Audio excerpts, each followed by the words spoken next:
Foundation in South Africa, saying it has noted with grave concern the escalation of violence and civilian killings in Sudan's Fasher city since late October. This follows the takeover of the city by the Rapid Support Forces after an 18-month siege. It says it notes reports received by the United Nations Human Rights Office of summary executions, mass killings, rapes, attacks against humanitarian workers, looting, abductions, and forced displacement that have been carried out. To talk to us further about this situation, we're joined on the line by Lutfiyah Suliman, who is Senior Researcher in the Dialogue and Advocacy Department at the Nelson Mandela Foundation. Lutfiyah, a very good morning to you, and thank you for making time. Hi, good morning, and thank you very much.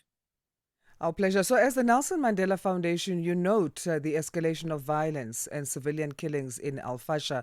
What is of particular concern to you as a foundation in terms of what you've seen and what you're hearing, especially from the UN?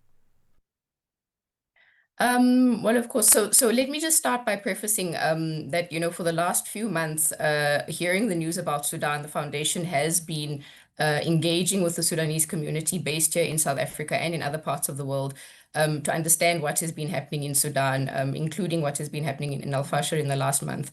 And so our statement is really a reflection of what has emerged from those engagements. And that is to say that, it's really Sudanese voices that need to be centered in this.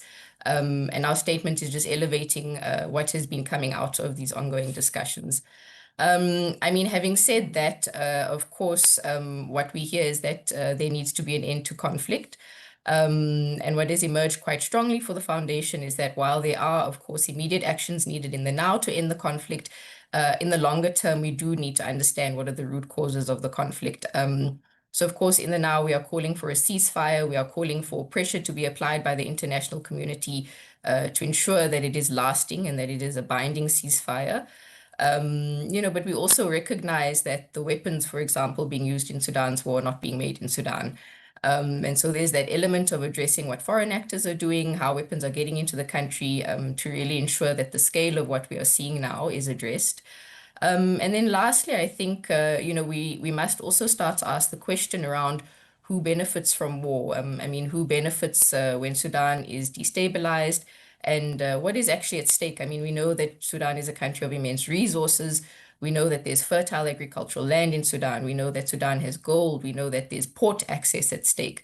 And so for us, in the longer term, it's really around getting people to ask these questions around who benefits from war and what can we do about it so that people on the ground and citizens and civilians on the ground don't end up taking the brunt of other people's wars.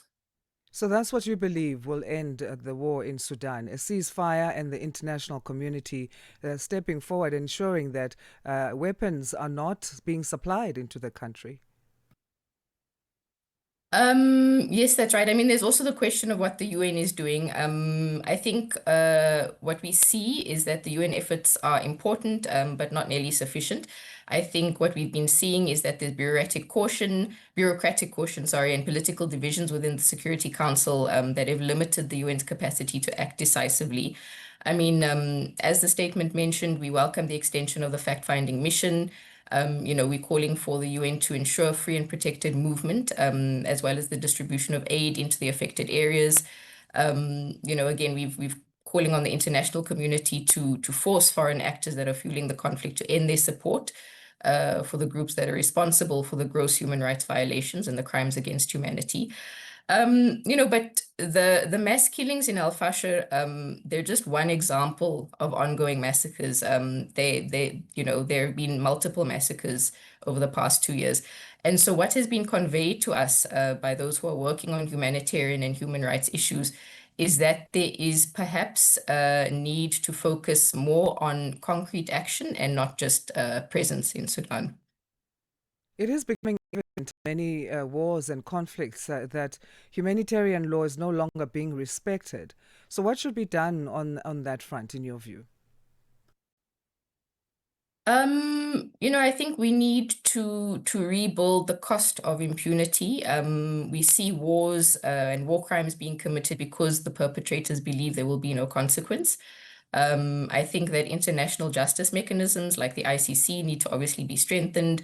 And we also need to explore mechanisms for accountability. And this is where movements and solidarity have also become important for us as the foundation, as a means of raising awareness and lobbying for action. War is crippling our continent of Africa, which is already on its knees, and mostly because of leaders that do not want to respect democracy. Example being the recent Tanzanian elections. That's a topic we've been talking about. It keeps developing in terms of what's coming out there in the numbers of people that have been killed in anti election result protests. What can be done? Because it would seem power is taken away from the people that's supposed to be in the hands of. Yeah, no, that's true. Look, I also don't think that we must fall into the trap of treating this as an exclusively African problem. I think we actually are seeing this globally. It is a global challenge.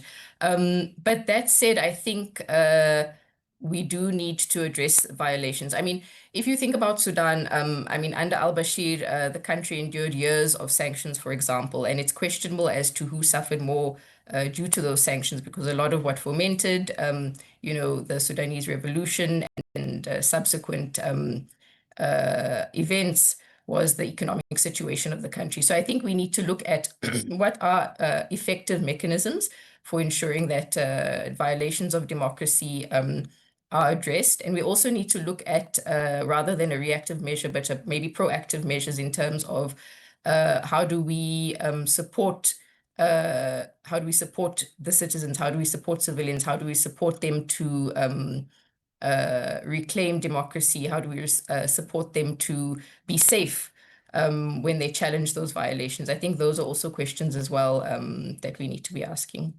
And I mean, as we speak on the point of civilians, we've been hearing accounts from survivors of some of these atrocities. Malnutrition also in Sudan being an issue. Famine is reported there. And we are hearing from some of the survivors who make it to the medical points or other, humanitarian aid workers who are there, like the Doctors Without Borders groups. Those who survive and make it to receive help tell us what they're going through. And the families of those who have not survived also account their stories. But do you believe then that maybe as citizens, civilians, ordinary Africans, we have become lethargic and we're not really responding the way that we should when we are seeing what's happening on the ground? Yeah, I definitely think so. I definitely think that we have become desensitized to wars in Africa. We have become desensitized to hearing stories of African pain. And I think from a South African perspective, this really has a lot to do with perhaps xenophobia, perhaps racism. But also, I think that we are struggling to make the connections between what is happening in Sudan and our own situation. And I think that's really as well for the foundation. It's also very important to connect on a human level with what is happening. And not only just from the perspective of violence, but also just from the perspective of understanding Sudanese culture, Sudanese life. What was life before, like what was life like before the war? And that's also been some of the discussion and conversation that we've had with Sudanese representatives, is understanding just how devastating this has been for them, and what life could have been like, or what life was before this particular war. So I think definitely some work to be done there around connecting struggles and understanding what are the ways in which we can be in solidarity and act in solidarity as South Africans. How can the voices of organizations such as the Nelson Mandela Foundation, humanitarian organizations such as MSF or Doctors Without Borders, and civil society rights groups such as Human Rights Watch be further supported to make sure that you guys continue the work that you do, whether it's speaking out or taking action and offering assistance? Mm. Look, for those working on the ground, what we have heard is that there is an urgent need for support that comes in the form of financial support, but also support to be safe in the work that they are doing on the ground. For those of us who are a little bit more distant, we are not necessarily on the ground, but we have our ears to the ground. I think what is really important again is just challenging the ideologies that limit our solidarity, but also I think actively building, you know, popular movements to call for the actions that are needed at a national level and at a governmental level or multilateral level, and to force action and pressure to be exerted in the right way to bring about an end to the war, but also to bring about justice at the end of the day for the Sudanese people. Absolutely. Lutfiyah, we'll leave it there for today. Thank you so much again for your insights and your time. Thank you so much. Lutfiyah Suliman, who is a senior researcher in the Dialogue and Advocacy Department at the Nelson Mandela Foundation in South Africa, speaking to us on the line here on Rise and Shine.